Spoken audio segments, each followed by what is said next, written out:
15, 16 years old. And she laying on the couch. And I'm sitting on the other end, and she laid down on the couch and put her head in my lap. I'm like, damn. He can't be talking about Mary was talking about she wanted me to come back up here, and now she on my lap. Y'all hearing this? Your favorite R&B diva is a offender.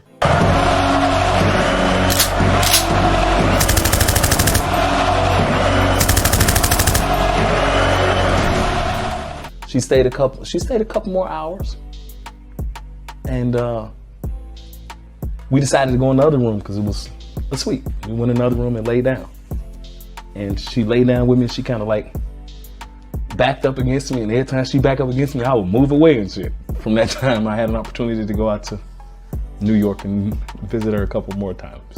The following program is rated TV MAL. It contains strong language and is intended only for mature audience. So, I mean, this leads me to believe that this is a problem that's happening far more frequently than we can imagine.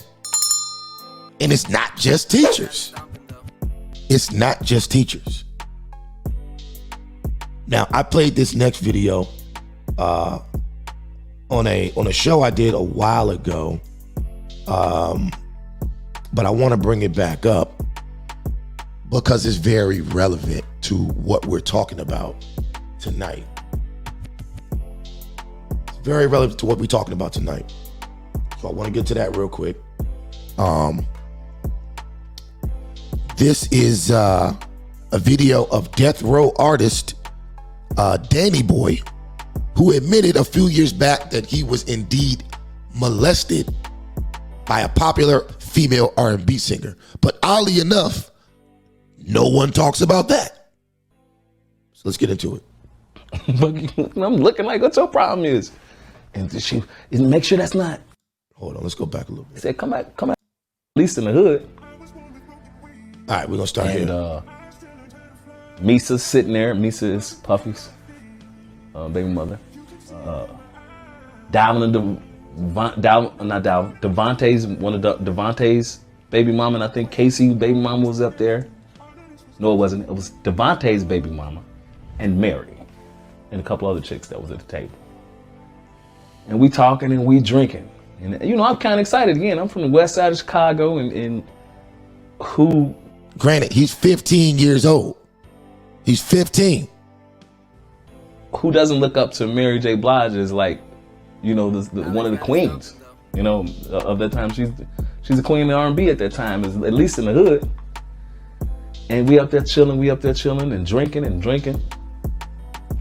And I think after I left for a little while, we was talking. I think I left out, and Suge called me back up to the room. He said, come back upstairs, man.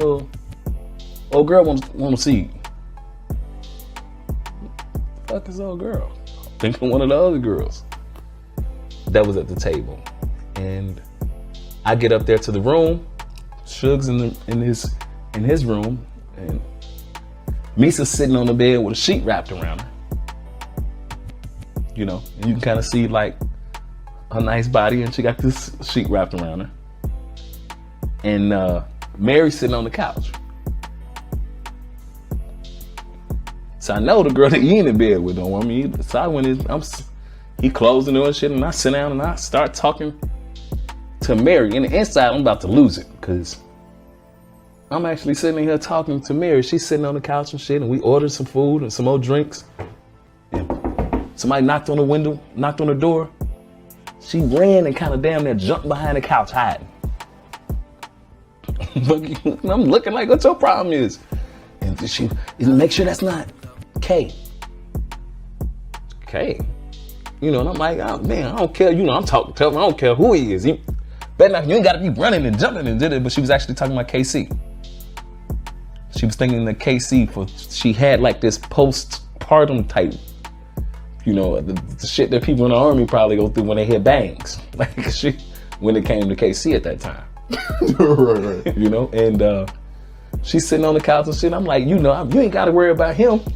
You know, you straight. You did it like, I'm 15, 16 years old. And she laying on the couch. And I'm sitting on the other end, and she laid down on the couch and put her head in my lap. I'm like, damn. He can't be talking about Mary was talking about she wanted me to come back up here, and now she on my lap. Y'all hearing this? Your favorite R&B diva is a sex offender.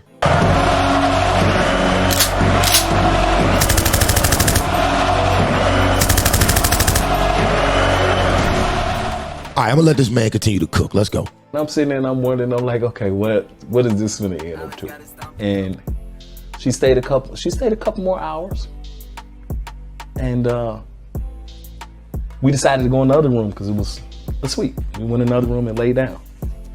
And she laid down with me and she kind of like backed up against me, and every time she backed up against me, I would move away and shit, you know? And from that time, I had an opportunity to go out to New York and visit her a couple more times. But, you know, that's why I was kind of confused when I heard Kirk saying that Mary was pot girl. Because at that time, she was my girl. All right, so there we have it, man. There we have it. This man was sexually abused by Mary J. Blige at the age of 15 years old, and nothing for nothing. At this point, this young man, Danny Boy, I believe he's a homosexual now. I believe he is. Now, keep that in mind for the conversation we're gonna have later. This young man was sexually abused, or allegedly sexually abused by Mary J. Blige at a young age, and now he's a homosexual. Now, on that note, I want to bring you to this next video real quick. I want to bring you to this next video because it's all going to tie in. All right, here we go. All right, we're back. Have you ever had an addiction? Yes, I've had several. Jada Pinkett Smith opens up about her struggles with addiction. I'm hoping that it will give people the freedom also in their lives to find their truth. The 46-year-old actress got extremely candid on the latest episode of her hit Facebook Watch series, Red Table Talk, where she revealed her addiction to sex. My sort of addictions jump. They jump around. When I was young, I definitely think I had a sex addiction of some kind. Yes, that everything could be fixed by sex. Yes. You know what I'm saying? Or the thing. You know what I'm saying? Let's go that back. everything could be fixed by sex. Yes. You know what I'm saying? Or the thing. It's the behavior that's attached to it. Because if you want to have a lot of sex, that's great. But why are you having all that sex? Bam. We're going to stop it right there. So right there, she's admitting to being a fucking sicko. Sex addicted people are the biggest predators out here. Now, remember how she preyed on her son's best friend, August Alsina? I think that's him sitting right there. See, the nigga was going through a mental breakdown at the time, and she basically used him for sex while he was in a vulnerable state. This nigga was only like 20, 21 years old at the time, and she was damn near 50. Keep that in mind after watching this next clip.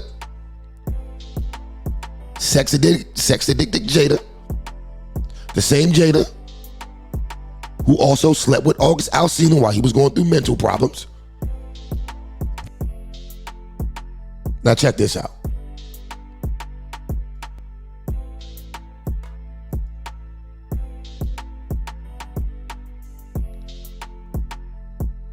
That was our homies right there. You know what I'm saying? We kicked it with them all the motherfucking time. Wow. That was the first dude I seen. You think Jada Pinkett was entangling? She was entangling with Chris Kelly from motherfucking Crisscross. Cause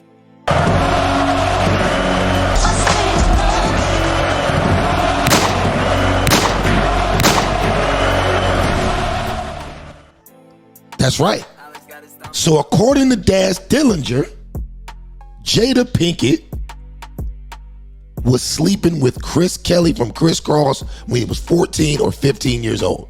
I'm gonna play that back. That was our homies right there. You know what I'm saying? We kicked it with them all the motherfucking time.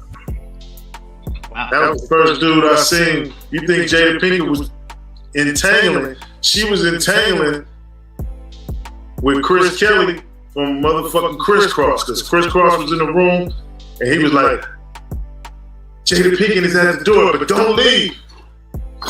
Take this weed. Chill. We like, damn, whoever gave us an ounce of weed, we're gonna kick it right here. Then he came back in, he said, yeah, that was Jada Pinkett. I'm like, damn, this is fucking Jada Pinkett at a young age. Wow, tell me about that. 1993, around that way. Wow. You know, yes, she was entangling me. Shout out to Jada. So I mean,